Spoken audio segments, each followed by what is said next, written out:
तुम्हाला जर तुमच्याकडे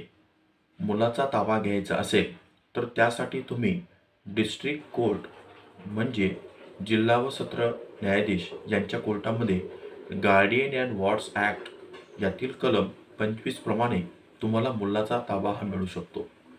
परंतु ते करत असताना एक महत्त्वाची गोष्ट अशी लक्षात घेणं कायद्याने आवश्यक आहे, की ज्या ठिकाणी मायनर हा राहत असेल, त्याच ठिकाणी तुम्हाला संबंधित ताबा मिळवण्यासाठीचा अर्ज हा दाखल करणं कायद्याने गरजेचं असतं.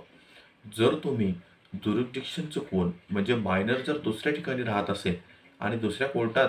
जर तुम्ही तो अर्ज सादर केला,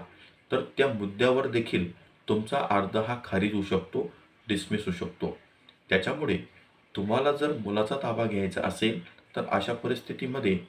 तो मायनर मुलगा ज्या ज्युरिस्डिक्शनमध्ये राहत असेल, शिक्षण घेत असेल किंवा इतर कारणांनी